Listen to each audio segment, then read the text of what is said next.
Thank you so much.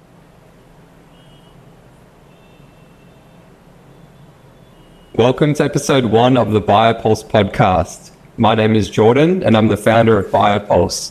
This podcast is about diving deep into the health and wellness rabbit hole, uncovering hidden truths, challenging conventional thinking, and exploring powerful practices that can have a real impact on how we live and age. Today I'm joined by Dr. Arpit Bansal. Dr. Bansal is a surgeon, hospital director, biohacker, and longevity educator from India, with more than 15 years of experience in advanced laparoscopic surgery. He's also the founder of the 4 Bodies Blueprint, a biohacking framework that blends modern science with ancient wisdom to help people thrive physically, mentally, emotionally, and spiritually. His philosophy, what he calls Medicine 3.0, is about moving beyond treating symptoms and instead focusing on root causes, prevention, and optimization. He's also deeply committed to what he calls aging energetically and living his best life as an example for anyone who is ready to thrive. Dr. Bansal, thank you so much for joining me today. Thank you so much, Jordan, for inviting me on this podcast. And I have done lots of podcasts in the up so many days, and I'm thrilled to be here. And as you have beautifully introduced me, I call myself the Aquaman biohacker. And though I'm a cancer surgeon by profession, I'm a gut specialist. But all these years working in the traditional medicine, running a hospital, I found that root cause healing is still missing in the people's mind. And that is why I devised this 4-body blueprint. And so I would love to dive deep. Let's go ahead. Awesome. Yeah. So can you just, I think for the people who aren't familiar with who you are, can you just give a bit of an explanation into your background and the work you do? Yes. So I'm a trained cancer surgeon and I'm a gut specialist. And I run also a 100 to 200 bedded hospital here in India. And I'm the director of the hospital also. So in India, the health situation is not that great. And people, in generally, the health is very disease-centric approach for India. And I think even outside India, many people just consider health as a very disease-centric entity. Like if you don't, they say that I have this disease, so I have to cure this disease. If I don't have any disease, so they try and label themselves automatically as healthy. But health is so much more than just being disease-centric. And true health is where you can all thrive, we can perform, we can evolve, and we can keep flowing in life. And so that is why my personal journey of health optimization comes into place. A couple of 3 years back actually, I am still very happy with my practice as a surgeon, as a gut specialist. But sadly, the root cause healing is missing. And healing also depends on working, as we'll talk about lately, the 4 bodies. And unless until we heal those 4 bodies completely, we cannot optimize our health. And so I'm trying to merge the holistic healing with my clinical patients also. And not everybody is ready in India as of yet to dive deep into their health because the deep root cause healing requires a lot of proactive medicine, proactive testing. That is the Medicine 3.0 approach. So you do a lot of testing and you biohack your body. That means you attack your problems before they arise. And in our current lifestyle, most of our diseases, including cancer, including gut issues, are linked to inflammation and external stresses in our lives. And that is ultimately we need to reduce them and we need to work on them. And in the life era which we are living, you cannot say unless until you are a monk living in the forest and you isolate yourself. The stress is going to be a natural part of our lives. So the thing which we can actually train is resilience, so that when you have that stress, your body can be resilient or adaptable and then bounce back strongly. And so that we can just not be healthy, we can thrive and we can flow in life. My mantra, which will towards the end I will say, is go with the flow. Yes. Well, I think that's my biggest issue with Western medicine is that there's a much higher focus on treating symptoms rather than trying to target the root cause of the illness or a health condition. Why do you think, what's your opinion on why that might be the case? There are, first of all, before we jump into that, let's see that, for example, the medicine 2.0 approach, medicine 1.0 approach, I would say, like when we were all like in the 1950s, when there were no advent of antibiotics. So we used to do like nature healing, and whenever there was a wound, we used to let nature heal it, and we used to wash it with water and some herbs and etc. etc. And that time our lifespan was pretty low, and people used to die within the age of 30, 40, 50s. Then when we had invented antibiotics, we took care in one shot, and then the antibiotic industry has been ever evolving since that. We took care of dying from infectious causes, but that is the medicine 2.0, like the acute trauma medicine. So medicine 2.0 is still amazing in treating lots of infectious diseases. COVID was an exception, but apart from COVID, hardly any people die with infectious, because we keep on developing newer molecules with genetics, with so many things evolving in the pharma industry. And also for trauma, for example, if anybody has a road traffic accident, he's broken like 14 bones and he has a brain hemorrhage. So medicine 2.0 is great with the CT scans, with the neurosurgeon required for a brain bleed, or fractures can be repaired by orthopedic surgeons. It is still great results. But in our current lifestyle, when we dive into the medicine 3.0 is the approach where we were talking about chronic lifestyle diseases like diabetes, obesity, then dementias, then all the cardiovascular issues, to an extent of cancer also. But cancer, sometimes the medicine 2.0 approach heals the cancer superficially, but to heal the cancer deeply, we need the medicine 3.0 approach. So 3.0 approach is the best approach for the lifestyle issues, as you rightly said. Diabetes, for example, when you go to a doctor, he tells you that you have diabetes, you change your lifestyle, but you need to have this medicine for lifetime. Same is with hypertension. He will prescribe you a medicine to lower your BP, rather than working why the BP got high in the first place. Same is with dementias or Parkinsonism or all the neurodegenerative diseases. We don't have answers, and we just curb and suppress the symptoms. Symptoms, I believe, are the body's ways of talking to you, or expressing their issues. So instead, we should try and focus on treating them from the root cause. And you ask, why is it we are still dependent on the medicines right now? Because when medicine arose with the invent of antibiotics and with the invent of chemical, understanding the chemical structure of our body, we know that we have receptors. For example, if somebody has depression, we give something called as SSRI, serotonin reuptake inhibitors. So it blocks those receptors and it increases the serotonin in our brain, that is the happiness hormone. So it takes care of the depression. But with the detailed study about biochemistry, about understanding the receptors, we kept on inventing newer chemical or the pharmacological products, and the medicine is driven by the big pharma, and there is lots of money in the medicines. So that is why it is continuously being driven by the big pharma. But now with the there is energy healing right now, and energy healing is also scientifically. So apart from these receptors, our brain, our gut, our inflammation markers, the chemical industry, the pharma industry does play a role, but many things can be treated by working through energy medicine, by calming yourself down, by trying to be in your blue mind state. We'll talk about it. More and more in the calmer state than the continuous rush and of life. So currently, like all these chronic lifestyle diseases, be it cardiovascular issues, or be it in like hypertension, diabetes, obesity, cancer, dementias, what is the root cause of all chronic lifestyle disease? It is inflammation at the bottom of it, and that is directly caused by some or the other stress in our environment. The most common of which is our inflammatory diets. So and we need to understand and undo that if we want to really unfold the true healing. Yes, all right, cool. I want to get into the biohacking the 4 bodies blueprint. Can you firstly explain the philosophy behind the four bodies blueprint? And Yes. then we'll go into each one specifically and break them down. Perfect.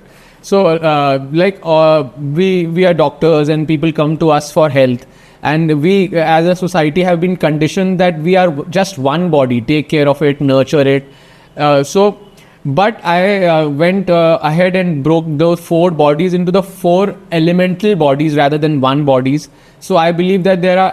I just don't believe once you hear the blueprint, you will also believe, because it's a very logical thing, that we are four different bodies. The first body is the physical body, because once we die, our physical human body literally goes back to the earth. So the first body is the physical body or the earth body. And when we talk about health, when we talk about health optimization, when we talk about trying to make our health life better, most people are sadly limited to our physical body. And the second body, first I'll brief the bodies and then we can dive deep into each of the bodies. Yes. So physical body, there are 5 main key biohacks. I will come to it, where we can do about biohacking or trying to be the best version of ourselves physically. Then our second body is the water body or the emotional body, because like water and emotions both flow inside of us and even outside of us. So we need to biohack our emotional body also. And again, that has some pointers. We'll come very soon, dive deep that into it. Then the third body, which is our air or the mental body, because our thoughts, which are actually in the air. And scientists, they tried a lot of things to pinpoint the area of the brain where our thoughts are, but our thoughts cannot be pinpointed with the latest MRIs, latest machinery. They cannot be pointed to one particular area of the brain, and they are something called as a super consciousness. So the thoughts are actually in the air, and how we can biohack it, we'll talk about it. And the fourth body is the fire body or the spiritual body. So these all things are connected, and I'm very excited to be talking about it. Yeah, I think it's such a powerful system because, like you said, people think of themselves as just one body. But when you break it down into the elemental four bodies, I think you're able to, it opens up a world to target different aspects. So like you said, with the physical body, you can target nutrition. And yeah, absolutely. And also at the onset, sorry to cut you down, but also at the onset, I would say that these four bodies, hearing from me, you might seem that I'm going on a spiritual dimension. But trust me, all these four bodies, I have demonstrated like 5 biohacks, and they are all hardcore science backed. I am a spiritual person also, but this biohacking blueprint is all about deep science-backed biohacking. Okay, cool. So you said you have 5 biohacks for each body. Yes. Okay, perfect. Let's dive into it. So with the earth body, the physical body, how can someone optimize their earth body? So there are the 5 points for our earth body. Starts with hydration. That the first biohack is hydration or water. And when we talk about hydration or water, we sadly limit again to the superficial hydration, but I talk about cellular hydration. So the first biohack for your body is cellular hydration. And I am a person who believes that there are no synchronicities, no coincidences in life, only synchronicities.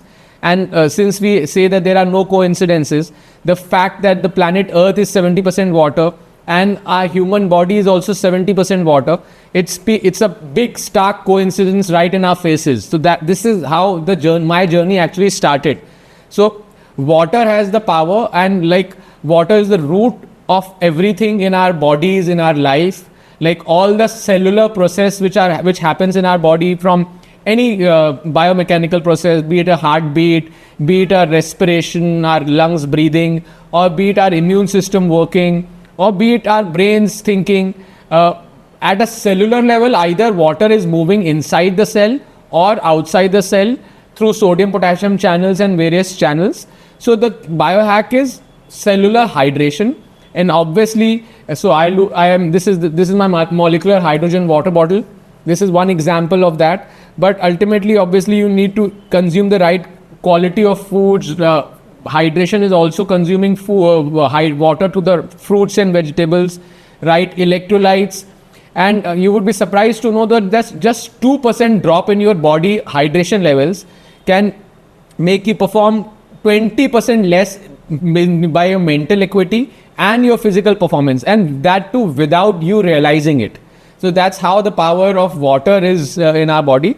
So there are lots of ways where we can cellularly keep our bodies hydrated, and I believe that when you are cellularly hydrated, you peak perform. Your immunity is at your peak. Your DNA repair mechanism is at your peak. Your liver detoxification is at your peak. Your kidneys are at your peak. Your gut health is at your peak. So everything works at your perfect optimum level if you have your hydration in place. That was number one. Then the number 2 point for our physical body is our gut health. Gut health, or in gut health, obviously we have to talk about what we eat. But taking from the conversation which we started, that the root cause of healing is inflammation, and our gut health should be actually looked as a gut microbiome diversity. So I always say that whatever is inside our gut, you should picture like a true rainforest. It's like a rainforest. I'm sure the listeners and we have visited a forest every time. Yes. So when you go to a forest, there are some big trees, there are some small trees, there are some bushes, there are some ferns, there are some mushrooms, some fungi, some small trees also. So that's exactly what's the scenario, and all of them live in a harmony, in a symbiotic relationship with each other. And there are nothing called as good thing or bad thing. So in nature and whenever we are living in a super organism, things like that, a little bit of bad is balanced by the good. So that is okay. So same is with our gut health. We need to keep our diversity of our gut higher. For example, from our childhood, we are conditioned that bacteria is bad, but there are trillions of good bacteria in our gut, specifically in our gut, also in our skin and hair and other places. But gut is the main area, and this is our first line defense. So whenever you eat something, in gut we talk about superfoods. For example, avocado is a superfood. Polyphenols or berries are superfoods. Then oats, people say, is a superfood. But I believe everybody's gut is a very individualized approach, and there is you may call it that there is a different set of bacteria to digest each and every food which we consume. For example, if you eat an avocado, there is a set of bacteria which breaks down the avocado and helps you absorb all the good fats. And if you don't have that good set of bacteria, an avocado can cause bloating to you. So then, quote unquote, an avocado can be an inflammatory food for you. So it all depends on your personal gut microbiome. So it is a very personalized thing. Any nutritionist, any dietitian you go and they give you a set of diet, it may work, it may not work, because ultimately it depends on what good bacteria is there on your gut. Yeah, I think that's the biggest issue people have, is they try to do exactly what someone else is doing. And Exactly. But like you said, health is a very individualized thing that you have to trial and error and see what works for you and what doesn't work for you. So when we, for example, consume any food which is so-called inflammatory, and we don't have the right set of bacteria to digest that food, our bodies are beautifully designed, and the slight sense of bloating, the slight sense of gastritis, the slight sense of pain. So our bodies always give you whispers or signals that this whatever you consume is not suiting for you or is inflammatory for you. But what happens is we usually don't listen to that whispers, and that whispers slowly grow into screams of cancers, of IBS, of other diseases, and then we notice and then visit a doctor. So the important thing of this, following this 4 body blueprints at the starting only, is you have to be really aware of your body and train your mind and your body to listen to the small whispers which your body will always give you. Yeah, so one term that comes up a lot online is leaky gut. Yeah. And that floats around everywhere online. Can you explain what leaky gut is and how it can affect your health? So leaky gut is basically when you think of our gut lining. Gut lining is probably even thinner than our skin lining. When suppose our skin is thick, you get injury, you get a cut. There is a lot of layers in our skin, but our true gut lining is only just single layer thick. So it's just a single cell thick, and that is guarded by our bacteria, then other fungi and other mucopolysaccharides, some mucus which is secreted by our villi of our intestines. So leaky gut is where there are holes in that in our gut lining, and suppose you consume any product, it directly goes into our bloodstream. So as you can believe that the first line of defense is our gut bacteria, and the second line of defense is our immune system. So if any product doesn't go through the gut bacteria and directly goes into the immune system, into your bloodstream, then that will cause a lot of inflammation, lot of immune system reaction in our bodies, and that is one of the root causes of leaky gut. Yeah, okay. So what are the biggest gut health killers in the modern world? Like what things destroy the gut the most? Number one is sugar. Sugar. Yeah. Sugar is the worst. And there is one thing which everyone should avoid is processed sugar. And sugar is only allowed and should be consumed in like fruits and the naturally occurring fruits or naturally occurring sugars. But you should again avoid juices. You should consume the fruit with the fiber, because our brains definitely need the sugar, but it also needs the fiber so that our metabolic systems don't get fired too much, and sugars are the root causes of inflammation also. So sugar is the biggest number one gut killer, and apart from that, gut healing, there is no other food which can be labeled as alcohol. Obviously is bad, because again it messes, as I already told you, that our gut lining is very, very thin and very, very delicate, and alcohol literally messes with it. What about stress? How does stress impact the gut? Stress is the biggest, because we were talking about stress, and when we talk about stress, we usually think about stress in our brains, right?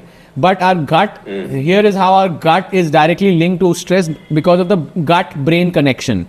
And this is my favorite part, because there is a nerve called as the vagal nerve, which runs from our gut, and it connects to our brain, and that nerve has a unique property, and it is like unlike any other nerve in our body. It is a dual channel nerve. So whatever you feel in the gut, like inflammation in our gut through inflammatory foods, it gives you signals to your brain, and vice versa. So for example, if you eat a chocolate, you get good feeling, because eating a chocolate increases serotonin levels, which is our happiness hormones, and through our vagal nerve it is conducted to our brain to be happy. Same is with inflammation. So like anxiety, depression, all the stress ultimately which leads to in your brain is directly linked to your gut. And I'm a gut specialist, so many people come to me with gut issues, with piles, with constipation, with gastritis. And when I talk deeply to them, they usually have some underlying sleep issues. They usually have some underlying anxiety issues. So and vice versa. There are some people who come for anxiety and for sleep issues. And if you work on their gut, their sleep issues and anxiety issues automatically calm down, because once you activate the parasympathetic nerve, which we were talking about, the vagal nerve, it calms you down. So gut is the root center how stress affects your body in the long run. Okay, so how can, if someone is listening and they know that their gut health isn't really right, they've got bloating, irritation, what are the things that you would tell them to either eat or supplements to take to start getting their gut in the right track again? See, fixing gut health is not a one pill solution. Fixing gut health is a deeper solution. So now working on all these 20 biohacks, which for 4 different bodies, will ultimately help you reset your gut, because gut is about, we'll talk about other biohacks coming, we are just talking about, but for example, there is no single supplement for anybody who's suffering with bloating or any other issues, they should know that gut health is a very individualized approach. So we again have to start from the basics, hydration and listening to our bodies, because your doctor might tell you to have milk or avoid milk or do anything, but it is your gut, and you, as I told you, from our childhood days, what we eat, our gut will give you symptoms. So try to listen to what your gut responds to, how you feel when you eat something the next day, and maybe probably even 48 hours after that. And also your gut health, the key is you cannot improve your gut health by just nutrition or bus hydration. You have to sleep. Your sleep is a very powerful thing where gut resets, because your liver is also connected to your gut, and your liver is the main detoxifying organs. So like it is impossible to say that we can avoid all stresses in our lives. So similarly, it is impossible to say that we can avoid all inflammatory foods in our diet, because we consume so many things all across, and there are so many additives, so many and inflammatory things. So once you sleep, your body resets, your liver detoxifies, and so it's a holistic approach. And there are definitely some supplements like the pre-probiotics which everybody should take if your gut is not healthy. But again, it's not a universal phenomena. People who have some issues may need to modify which supplements. One important supplement where I can want to talk about here is vitamin D. And vitamin D, people believe that it's for our bone health, but vitamin D is very, very crucial for our gut health also, because it directly feeds the good bacteria which live in our colon, to name a few, like Akkermansia. Wow. Okay, cool. So how does antibiotics affect the gut? Because this is, I think, a pretty controversial topic. Yeah. So may I know which country are you based?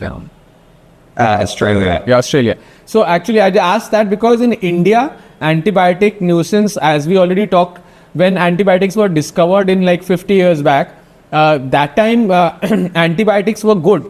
But right now, biggest example is COVID. COVID was a viral disease, but in India specifically, and even across the globe, many people popped azithromycin, which is a antibacterial drug. So antibiotics are essential to treat infections, but you have to be very cautious when taking antibiotics, because obviously they kill the bad bacteria, but they also kill the good bacteria. Yes. And as we already were talking about the good bacteria, they are the first line defense. So first of all, we need to take antibiotics only under the supervision of a doctor, so that they can guide and treat specific antibiotics. And plus, with the good pharma products coming, the wide spectrum antibiotics, and so which antibiotic which kill different types of bacteria.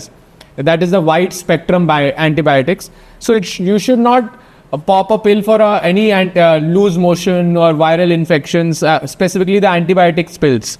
And that is, I don't know what's the thing but even though Australia, UK, they are pretty strict in their antibiotic policies, but India is not at all strict, and lots of antibiotics are available over the counter.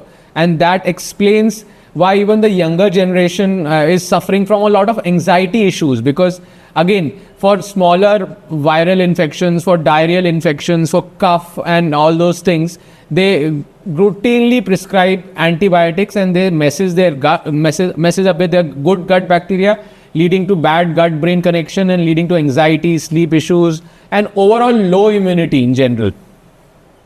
Okay, cool. Let's transition to some of the biohacks for the water body. So let me just name the other three for the earth body. Yeah, go for it. The third one is the VO2 max. So whenever we talk about physical health, we obviously have to talk about exercise, though exercise was invented by us. And when we talk about all these 4 biohacking blueprint, and you will come understand when I go ahead. Like I always give the analogy that when we humans used to live in the forest, when we were hunter-gatherers, when we used to live in the jungles, we used to be very natural, and we used to like wake up with the sun's rhythm. We used to wake up when the sun used to wake us up with the first light of our sun. And then movement was a natural part of our lives. We used to move kilometers, run and chase animals, and climb trees to cut out some fruits. And movement was a natural part of our lives. But in our current life, we made our lives very, very comfortable. And like with a click of a button, the food can come to your doorstep, literally. And so we had to invent the term exercise, so that because humans realize that movement have to be there to keep us healthy. So when we talk about exercise, it is divided into three things, and these three things all of us have to do on a regular basis, not every day maybe, but in a cyclical basis. And the important thing is VO2 max training, that is the training your cardiorespiratory system and how much oxygen you can consume. So one is your endurance training or your cardiorespiratory training. That is biohacking. You have to measure your VO2 max and try to improve your VO2 max as per your age. Then the second training is of your muscles. Muscle strength is so damn important that if you are not training them, then after 40 you are losing them. And if you are losing your muscle, then you are opening your exposures to risk of various other things, specifically falls during old age, and then there is no coming back. So you can't talk about longevity or healthy living after 60 or 70 if you don't have if you haven't trained your muscle. And the third is your flexibility. So these three have to be worked on. And the last point for the earth body is sleep. We briefly touched it. Sleep is a very important biohack, and it's the most free biohack for everybody. And ironically, everybody is because of laptops, screens, so much noise, parties, we are messed up with the normal circadian rhythm of our bodies. And again, the analogy, when we used to be in jungles after sunset, we used to probably light a fire, cook our dinner, and then go to bed, because we didn't have our phones, we didn't have YouTube, Instagram, or distractions to keep us awake in the night. Yeah, okay, yeah, that's so true. Like these days, people will be on their phone with the blue light, ruining their sleep, and then they wonder why they have no energy, why their guts all messed up. Exactly, and anxiety and all these things. Yeah, absolutely. So then let's transition to the water body now. So once your body is strong and fueled, the next mastery is over our emotions, because as I already told, water doesn't just flow outside of us, it flows inside of us in all our cells. So here is my most important concept is the blue mind and the red mind. So you can equate there are different nervous systems in our body. One is the voluntary nervous system, like I'm making a fist with my hand. So this is under my voluntary control. I can punch with my voluntary control. But I walk with my involuntary thing. I don't think about each and every step. So our involuntary system is trained by two things. One is our sympathetic system, or our drive system, or our system which makes us do things. It is good actually. And the other is the parasympathetic nervous system, which is the system which makes us calm. For example, we are like in a forest and a tiger comes to us, comes right next to us. So that time we need to activate our sympathetic or our red minds or stress mind, or also called as the fight and flight response. And so we will activate that and we will run and we'll do whatever, even if it is 2 in the night, even if we are in our dark sleep and we hear a roar of a tiger, we'll suddenly wake up and we'll run and we'll protect ourselves and our loved ones. Contrastingly, the blue mind, so our heart rate goes up when the red mind is activated, and contrastingly, the blue mind is the state where we activate our parasympathetic nervous system, the same system which is activated by the vagal nerve, which is linked to the gut-brain connection, since we talked about that. And that nerve or that activation calms our heart rate down and brings you in a calmer state. So breathing, meditation, lots of ways to calm yourselves down. And so I will say blue mind is a mildly meditative state, which is a state of happiness, calmness, peacefulness, a sense of happiness in the present moment, which happens when we all humans achieve this state when we are near water, underwater, around water, or over water on a boat, or just sitting on a beach, or probably just listening to the sound of water, or even probably on our walls there's a hanging a picture of a blue mind scene, ocean scene. So that automatically triggers those neurochemicals in our brain to calm ourselves down. That is the power of our water. And since our 70% of our bodies are water, 80% of your brain is made up of water actually. So that is the most calming philosophy to activate. And so this is our most important thing to, and obviously it has to exist in balance. So you have to balance your blue mind with our red minds. But sadly, the era which we are living in, we get up in the morning first of all with alarm clocks, with lots of notification. As soon as we get up, we check our phones, WhatsApp, ping, ping, ping, then Instagram, then YouTube notification, etc., etc. And we are always running in life. We are in what we call as the task-based network. We have to complete this, we have to reach there, drive there, money issues, etc., etc. But rather, longevity happens when we are in a relaxed state, when we are in the default brain network. This is the network where we connect to the universal consciousness, to nature, and we just be and just grateful to live and just breathe without any agenda in mind. And this is the same state where children, specifically in schools, they daydream. So daydreaming is the same state where your alpha waves are activated in your brain, and you just let the thoughts come into you. So you can master the balance between the blue mind and the red mind, which then with the next point for the water body is the HRV mastery, or heart rate variability mastery. So we were discussing about stress and anxiety and all the inflammation, ultimately causing aging, also causing cancer, also, and causing all the gut issues also. So there is something called as heart rate variability, which is a parameter. I'm a crazy biohacker, so I measure with these rings. This is the Aura ring, this is a ultra human ring, Gabbett ring. Gabbett is a very Indian company which is great, doing great these days. And obviously the Whoop band, the Apple Watch. So all these, they help you measure how much your heart rate rises in terms of stress and in terms of physical endurance, for example, running, and how much it calms down when you are breathing.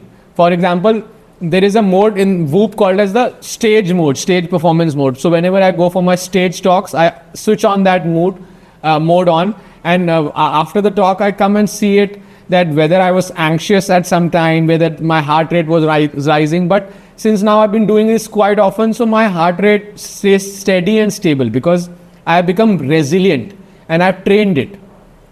So coming to ice baths. So when you do ice baths, that's how one of the master ways to train your heart rate variability.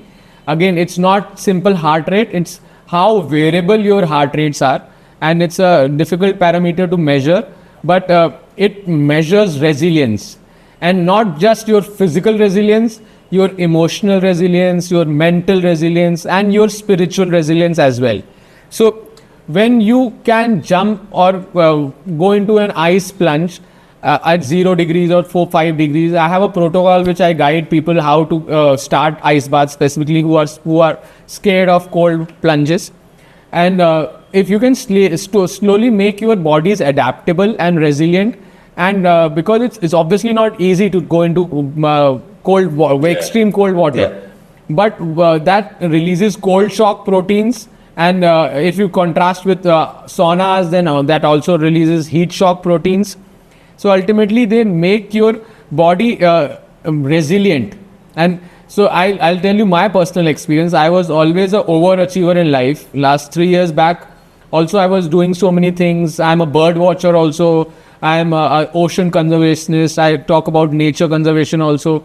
So I was always running in life, and a lot of issues happened when there was stresses in my life. But by constantly doing ice baths, I have become a much calmer person inside. And now, being a surgeon, being a doctor, there are external stresses all around me, like patients who are critical, about to die, and apart from that, emotional stress is a part of our lives everywhere, because we have some family issues, we have children to take care, we have trauma issues of all around. So when you do ice baths, you set boundaries for yourself, and you So now I become so calm that my external world, anything is happening, it cannot affect my inner peace. That's the level of calmness which you can train, specifically with the use of ice baths. Yeah, I think ice baths, specifically putting yourself into the situation where it's an intense stress for the body and you're forced to stay calm and control yourself. It has impacts in the rest of your life, like you said. You know, you're doing ice baths, and then you're calmer when you're doing surgery. Yes. You know, handling the daily stress in your life. I wanted to. You briefly mentioned meditation, and I feel like that also ties into what you were just saying. But So the next, I'm really interested. I'm really interested to hear you talk about underwater meditation. Like you mentioned earlier, you got the nickname the Aquaman biohacker. Yes. Can you explain to people how underwater meditation is different from normal meditation? So I believe like water has the potential to open quantum realms also, and that is actually now I'm upgrading the 4-body blueprint to make it a 5-body blueprint, and that is the 5th body is the quantum realm, or our quantum body, or our astral body, which some people call it. So when I do underwater meditation, when I dive under the water, everything stills down, because I have been meditating all throughout my life, different forms of meditation. You can do box breathing, you can do transcendental meditation, you can do power of now breathing and meditation, etc. But what is unique about underwater meditation, it's a extremely sensory deprivation meditation. So there is no sound, there is nothing, there is just water everywhere. And so I wear a weight belt, I have my scuba tank, and I go under on the base of the swimming pool, and I sit for 30 minutes. And I have measured my heart rate variability, and it spikes through the roof, like it is like no other activity. Oh, really?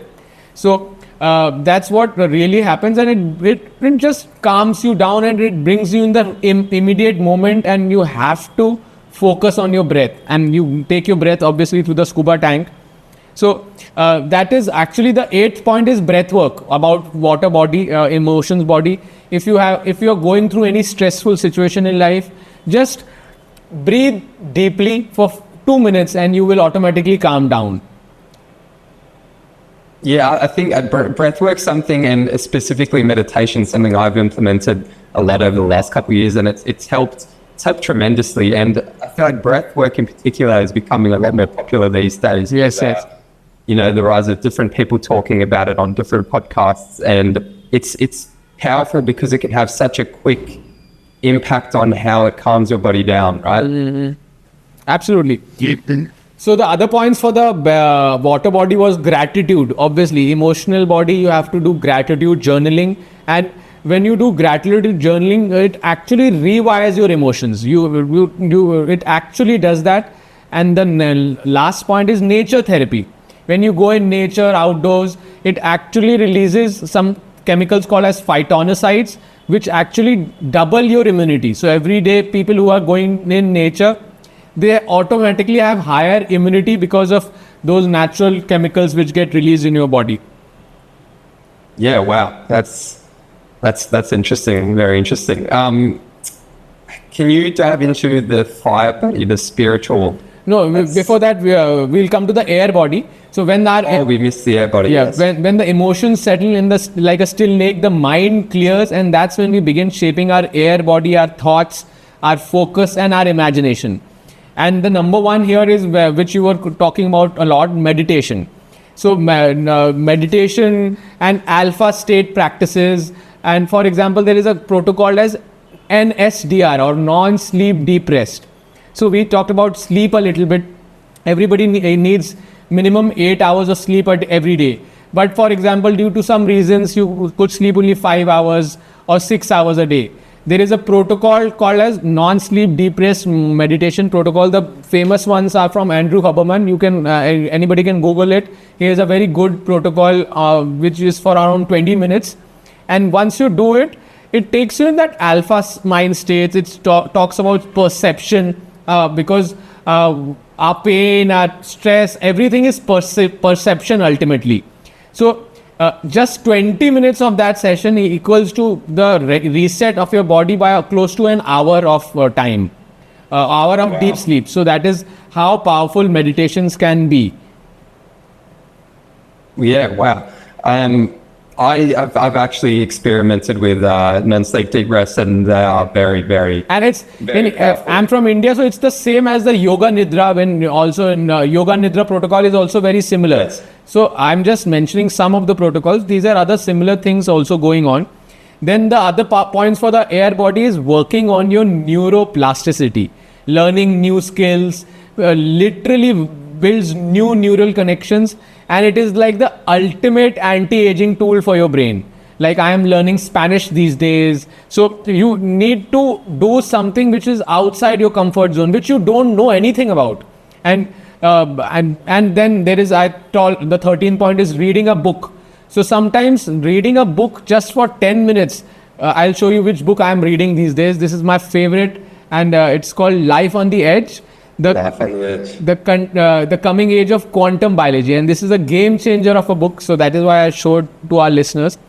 I'm gonna have to start reading that one. Yeah, it's amazing. And so reading books are like mental weights, and if you lift them daily, you become sharper and a stronger brain. And I would suggest everybody take 10 minutes out daily to read about, obviously, which you are curious about, but which you have no idea about.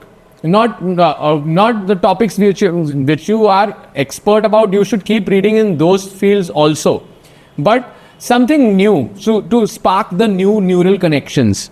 And the another point in our air body biohack, which is missing and nobody in the entire longevity industry is actually talking about, is your CO2 tolerance. So once you hold your breath, also underwater, or also you can just take in a deep breath and just stop our breath. So people, what happens actually after 20 seconds or 30 seconds for most people, you start feeling uneasiness, and there is that uneasy panic feeling that, oh, I need air.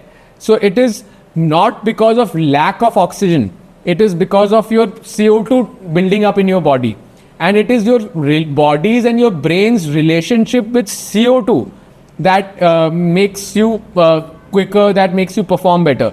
So for example, people who can hold their breath for 30 or under 30 seconds, they have poorer focus. So low CO2 tolerance, like you can hold your breath for lesser duration, is equal to quick breathlessness, is equal to anxiety, equals to poorer focus.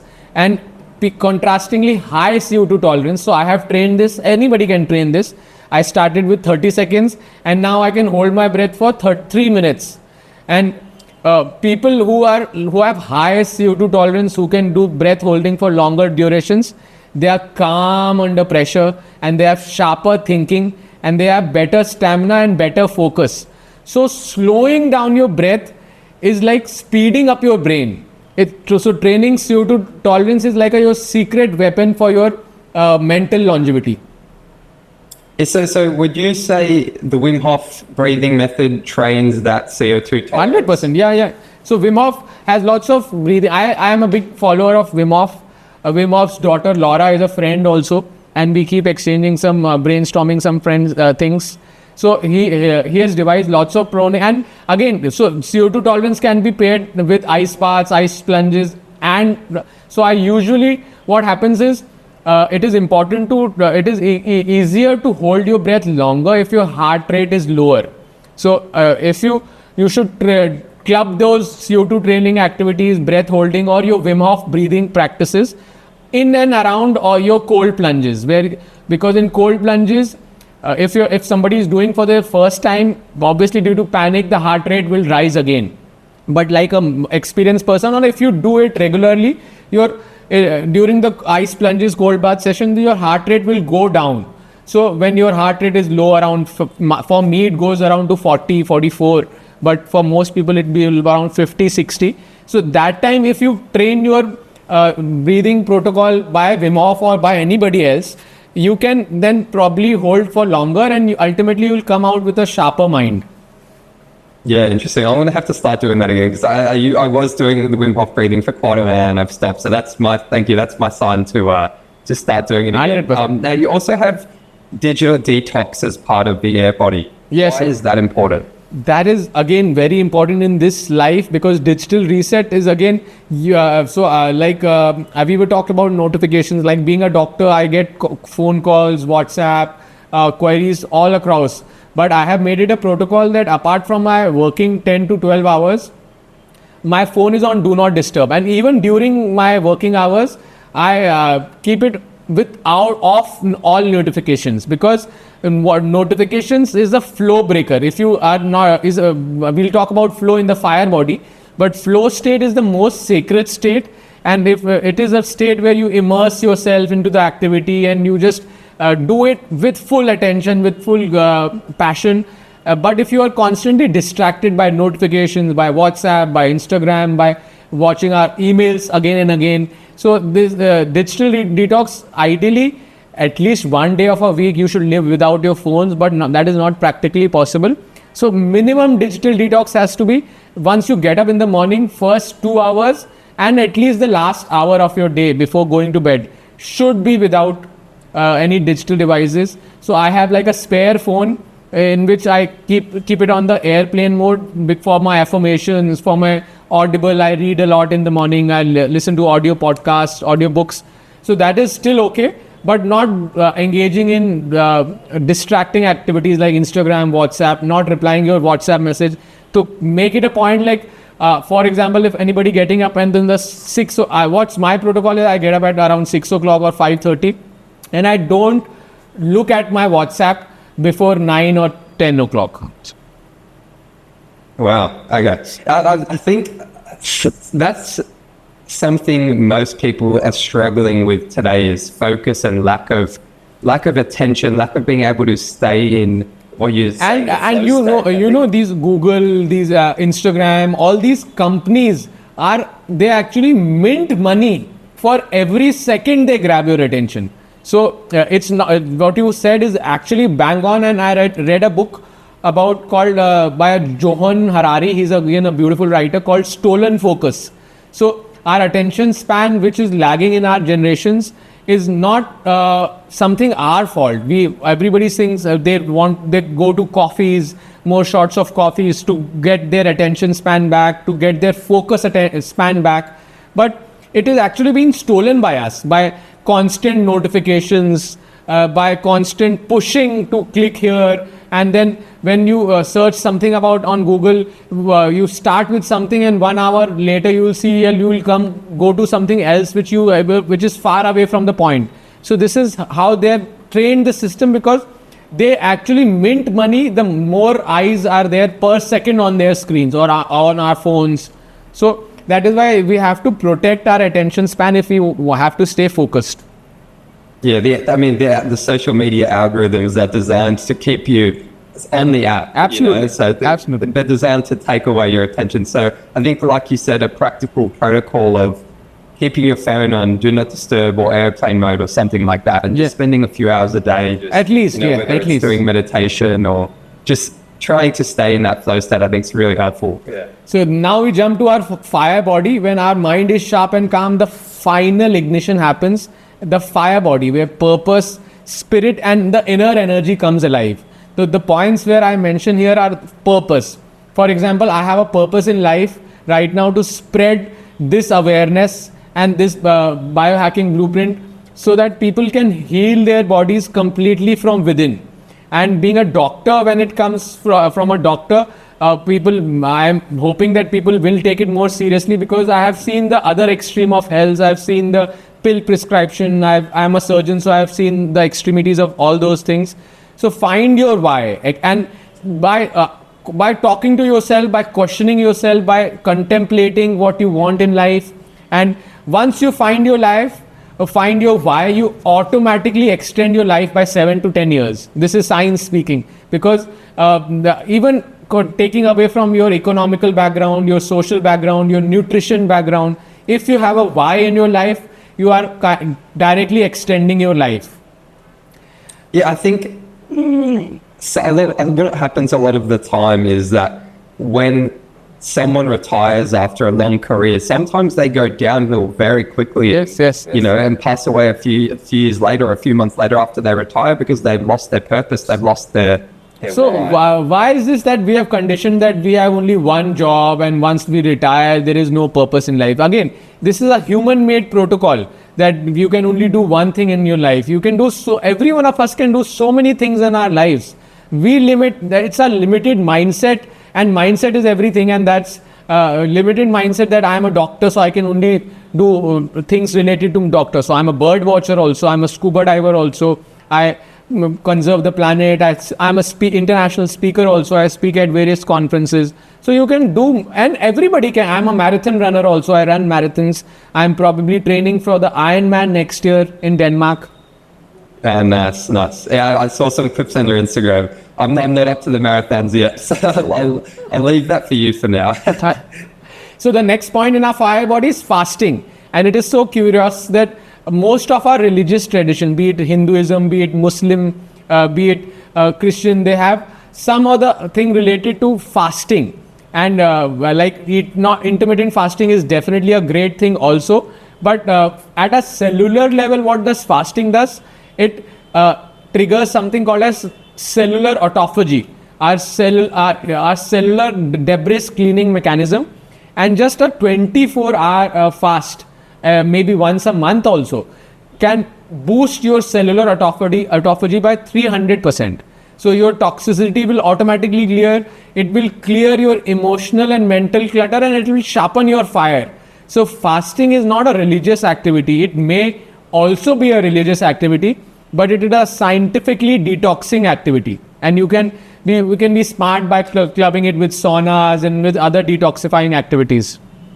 I do a 36-hour fast once a month or once every 2 months. What you mentioned intermittent fasting. What length of fasts do you recommend people do? So again, it's people do longer fasts, like 3-day fast, 4-day fast. No. I think for most people, up to 24 hours fast a month is good enough for our scientifically to reset our cellular autophagy.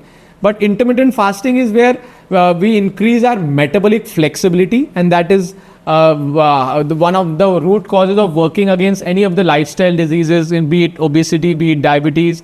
So for most people, 12 to 16 hours of intermittent fasting every day is great. So I always believe that you, in terms of diet, in terms of fasting, you should not be extreme, and you should do things which you can continue for life. Like there is no protocol that I have to lose weight, anything extreme or anything which you rebound, the weight also rebounds or the metabolism also rebounds. So anything in like I've been on persistent 14-hour intermittent fasting for like I don't know how many years now. So like how do you what do you feel like is the most beneficial part of fasting apart from the detox? Do you get more mental clarity? 100%. You get more mental clarity. You get better quality sleep. So like I usually end up eating like around 6 o'clock or 7 o'clock. I used to go to bed at 10 o'clock. So at least 3 hours before going to bed, you should not consume anything. So it makes your gut perform better in the night. It makes your liver do the detoxifying rather than helping in the bile secretion and helping in digestion. And specifically, sugars should not be consumed. Sugars anyway should not be consumed, but near sleep time. And so when you do intermittent fasting, it is better for your mitochondrial health. It is better for your gut health. It is better for your spleen health. So lots of things work around that. Yeah, I've found that to be true in my own personal Then the experience. next point in the fire body is sunlight. We touched about a little, and how being in synchronicities with your circadian and your spiritual rhythm gives you a lot of important things. So blue light blocking glasses, I'm not wearing one today. It's in my chamber. I was seeing a patient, so I forgot, but that's okay. But otherwise, we should ideally live with our synchronicities with our sun cycle. And like you are in another country, I'm in another country. So it depends on what time the sun is rising here. And then, so for example, the earth time has 24 hours. But each body time, if you, there have been experiments of keeping 50 people at a time in complete darkness. And all those 50 people had other than 24-hour clocks. Some people had 25-hour body clocks, some people had 24.5-hour body clocks. So even more research shows that your liver has a different clock, your gut has a different clock, your brain has a different clock, your heart has a different clock. So each of your organs have a different clock, and you perform optimally if all your body clocks are synchronized to your the natural earth time. So what happens when the first rays of the sun enter your eyes in the morning, it resets your clock, and the suprachiasmatic, the master clock in your brain, it aligns your body clock to the earth clock, and that makes you perform optimally. There are some days where you feel groggy, and those are not aligned in the proper clock.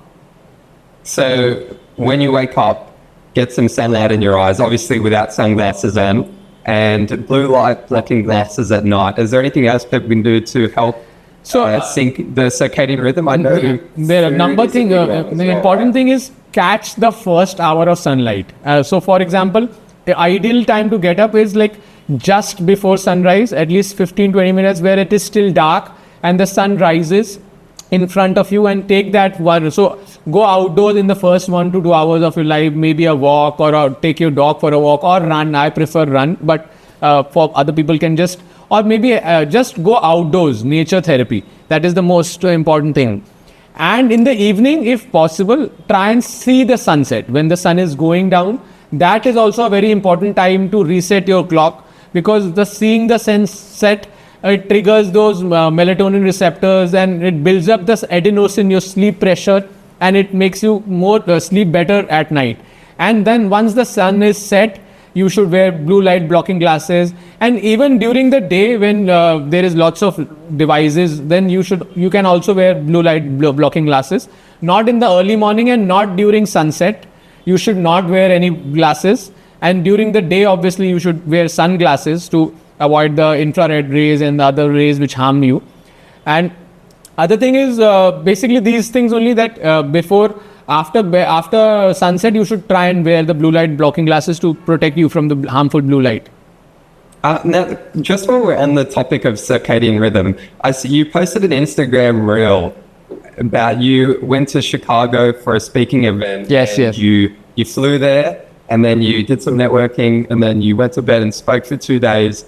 You flew back to India and then performed surgery the next day. I think travel biohacking is something super interesting that a lot of people can find valuable. So how do you prepare for travel? Like before you fly, while you're... So this was my personal experiment this time also, because I've been to US a couple of times, and India going to the US, almost 12-hour time zone difference is a bit difficult to manage. But this time, so one thing is mindset. Then I had obviously, and there is something called as red glasses also, not just the yellow glasses. So and I have my sleep mask also. So I had planned everything during my flight, during my travel. I was completely shut off my eyes with the eye mask as per the Chicago time during my flight only. So I customed my jet lag or my sleep cycle during the flight only. As soon as my flight took off from Delhi, I prepared my body from Chicago time. I had my meals according to Chicago time. I slept according to Chicago time. The most important thing to biohack your jet lag or biohack your travel is avoid sugar again. Keep yourself extremely well hydrated. And I cannot not mention the molecular hydrogen, which is again because changing time zones is a lot of stress and inflammation on our bodies. So things like molecular hydrogen, it's a very important biohack for your cellular hydration, and that is again important. So again, keep your diet to minimum, simple, no sugars, hydration, clean, and then you can also add some supplements like melatonin. Obviously, like if I shut my eyes for 7 to 8 hours with a sleep mask also, I may not feel the sleep pressure. So to add the sleep pressure, I had melatonin, I had rhodiola, I had some other supplements to help me biohack. And when I was when I reached Chicago, I did an evening interaction at an event. Then I again had melatonin and slept on time, And the next morning I woke up with sunrise. I went for my run, so that run also syncs your rhythm back, circadian rhythm back. And then same thing on my way back. So hydration, cellular hydration is another very important key if you want to travel, if you want to biohack your travel or jet lag. What about while you're on the plane? Do you recommend avoiding eating? I told you, so avoid eat as per the time zone which you are about to land. So like only eat when there is lunch time in Chicago and when there is dinner time in Chicago, and not after that. And avoid sugars completely. Avoids heavy meals during travel. That's the key takeaways. Yeah, okay, interesting. And then on the way back, you then prepared yourself with hydration, meal timing for back to be... And back in India, then on my way flight back to India, I started, as soon as my flight took off from Chicago, I started again eating as per India time. So during that 12-hour flight journey, or it was actually 15 hours flight journey, I adjusted back to India time again. And again, I scheduled my meals. You should always carry your sleep mask. You should carry your yellow glasses and your red glasses also. So I was reading close to bedtime with my red glasses on the flight. Yeah, I think that'll help because a lot of people traveling and always complain about jet lag. Yes. So I think those are some good tips that will help a lot of people. I remember because I know we're running now on time, I want to jump into ancient practices and Ayurveda a little bit, if you can. So like Ayurveda is a beautiful technique, and again it was when it is of the era of medicine 1.0, when there was herbal medicine, but it is persisted beautifully, and it brings that nature is the root causes of you can heal anything with nature things. So a lot of new supplements also, like ashwagandha, like rhodiola, all are root medicines. So ancient India gives us a lot of tips and tricks. And the important thing is that in Ayurveda in India, when it was practiced, it was not science backed. So now a lot of companies are doing science backed research and publishing these things, and the things are working. So I believe in Ayurveda, it is traditional science. And Ayurveda is healing through roots, healing through herbal medicines, and healing through things which don't cause side effects, rather than pharmacological chemical medicine which cause a lot of side effects and a lot of added inflammation. But the important thing is those supplements you should be taking from a trusted company so that they don't have additional heavy metals and other toxicities. Yeah, so check the lab reports, check if they've been tested for heavy metals. If possible, take a recommendation from your doctor which brands to use. Yeah, okay, cool, interesting. All right. So the last thing... I missed the start of that Ayurveda question, but is there any specific Ayurveda or ancestral practice that you practice every day, like a technique or something you use every day in your life? Not really. So, I don't practice any specific technique. Like I merged all those Ayurvedic. For example, having a haldi doodh is having a curcumin milk added to your haldi to your milk is an Ayurvedic practice. But so I use that quite a bit. But again, even Ayurveda studies say that adding curcumin is present in haldi, which is a root vegetable. And it is one of the most anti-inflammatory things which you can take for your body. But if you add a pinch of black pepper, it makes it more vitally absorbable for your body. That is again an Ayurvedic hack, but it is science-backed also. And then a lot of oil techniques, oil massages, these are very popular in Ayurvedas. And again, it goes well with the contrast therapy techniques and the radiation therapy techniques which people use these days. What do you see in the near future? Because you're obviously a surgeon, but with the advancements in AI and robotics, are you optimistic for the near future with, a lot of advancements in technology for surgery? What does the future of surgery look like with AI? I am very excited because because of lack of time, we couldn't dive into the quantum realm and a little bit about flow state, but let's leave that for next time probably. But AI is going to be a game changer, because again, in this current era, AI is in surgery, if you to say, it will be more precision surgery, more robotic instruments, and more precise surgery.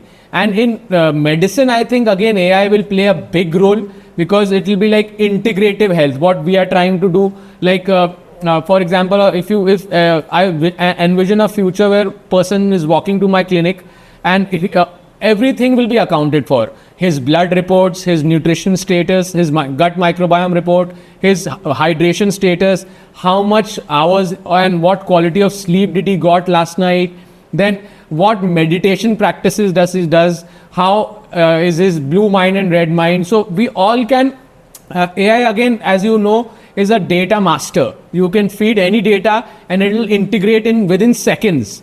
So I think it's one of the most beautiful eras in our lives which we are living in, and I'm really excited to see what the future holds. But I'm very, very optimistic about it. Yeah, cool. I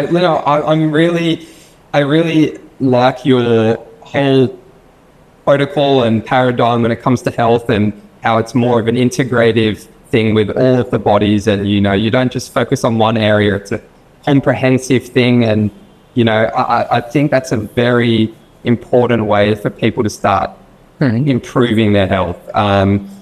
Dr. Bansal, I don't want to keep you for too much longer. Where can people find you, and is there anything you want to share with anyone? So anybody can find me on Instagram, and Instagram DM is the best way to stay connected.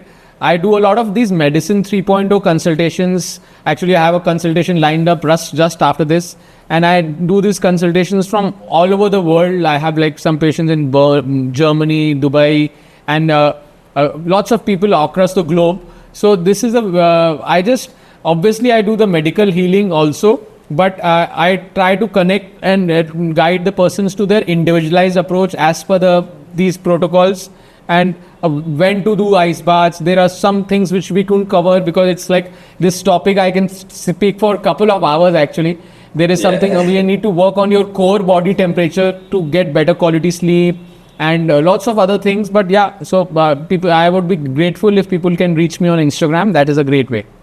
Yeah, we'll link everything down below. Look, Dr. Bansal, it's been a pleasure, and I hope that we can do this again at some point and dive further into everything else. And maybe when you have the fifth body set up, the quantum body, I'd be interested to dive into that. So thank you so much for joining me, and I appreciate you taking the time today. Thank you so much. And I will leave you with a quote, which is my mantra, that is the go with the flow mindset. So I always say that longevity isn't about adding years to your life. It's about syncing your four bodies: your earth body, your water body, your fire body, and your fire body, and your air body, so that your life flows through it with coherence. And that's what we are detecting with the quantum biology, that coherence and aligning your frequencies to the frequencies of the universe, frequency of the life, is everything. So go with the flow and don't fight your biology, sync with it. I love it. Dr. Bansal, thank you so much. Thank you.